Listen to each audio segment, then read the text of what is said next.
Thank you and good evening. My name is Jennifer Martin. I am the Orchestra and Mariachi Specialist for Fort Worth ISD, and it is my distinct honor to welcome you tonight here to the Fort Worth ISD All-District Honor Orchestra Concert. You have a great evening of music ahead of you. We have the last group tonight will be our high school All-District Orchestra, our middle school All-District Honor Orchestra, and we're very excited. This is just our second year having an All-District Beginner Orchestra. All of these students have worked so very hard. These weekends are pretty intense schedule. We keep them working pretty hard, and they have just hung in there the entire time. And we've taken students from all over the district, and they've had just this very short amount of time to band together as one orchestra from the schools all over the district. I want to give a little brag to every one of these students. First of all, every student that auditioned for one of our district orchestras deserves just the greatest kudos and respect from me. Anytime you go into a audition type environment, you really have to put yourself out there. It takes courage, it takes bravery, and every single student that was there did represent themselves and their school proudly. With that being said, it really is a feather in their cap to earn one of these seats and be here tonight. So I'm going to let us get on with the music. From a logistical standpoint, I'm so happy we do have a full house here. We do have some seats here at the very front. We also have, if you back out in the balcony up the stairs, back into the lobby stairs, we do have a lot of seats upstairs in the balcony if you're still looking for a seat. But if you have any open seats around you and someone comes up, if you wouldn't mind letting them jump in and get seated. But in any case, without further ado, I'm very happy to present the All-District Beginner Honor Orchestra and going to introduce the concert master to come out and lead them in tuning.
indulge me for just a little bit. I have to brag on these amazing students. First of all, from the beginners, when they started school this year, almost all of them had never even touched a violin, a viola, a cello, or a bass. And now they are putting that together and putting on full concerts. It's just amazing. And these middle school, primarily 7th and 8th grade students, so we have a few 6th graders in there. I've done these groups, different region groups and honor groups like this for years. And I talked about it's a grueling schedule. You usually hit a part of the day where you kind of get diminishing returns. They're just so tired and it's hard to keep making progress. I told them earlier, I could see it in their face, the poor things, they were exhausted, but they never stopped working. The entire time. I work you guys pretty hard, don't I? Yeah, it's okay. I'm kind of crazy, but in good ways. So, but I'm just like relentless, and I have to remind myself, give me some breaks. But they hung in there the entire time, and they started up here already amazing, and then we finished up here. So thank you, families, for everything that you do for your students. Thank you for prioritizing, letting them learn instruments and be a part of the arts. I'll tell you, as I get older, I get more and more inspired and comforted with the students that I work with, and now I work all over the great city of Fort Worth, that we are in great hands with these students that are growing up. They're going to be the leaders. Some of them will pursue a career in music, maybe even music education, but most of them are going to go and make their mark in all sorts of different careers, and they're going to be the movers and shakers and leaders, and you guys are going to take care of me when I'm old. Deal? We all sneaking in candy and jello? Yeah? All right, well, in any case, we have one more piece from the middle school orchestra, and thank you so much for being here, and you guys are an amazing audience, so thank you.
Fort Worth Symphony conductor and now at my alma mater, Baylor University conductor, Miguel Harth-Bedoya. He has done an amazing job with the students this week. Just the musical detail and the amazing work that they've done. You're going to enjoy hearing them so much. But next we are going to introduce and welcome to the stage the concertmaster of the high school all-district honor orchestra, Harth-Bedoya.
perhaps take a minute or so to share my excitement for having spent, basically under 24 hours with this wonderful musician. So my thanks to you for letting me share, common music making.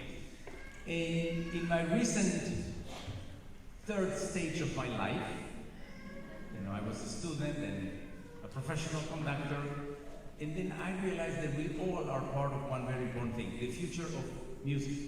And the future of music requires three elements, and you can see them happening today, which is music teachers, the most important ones, then performers, and music lovers. So the music lovers, parents, friends that support music making, allow to create this massive circle, this wheel that will go on forever. So thank you for being with us tonight. And the last number we'll play for you in wrapping up the concert is the Bacchanal from the opera Samson and Delilah by Camille Saint-Saëns.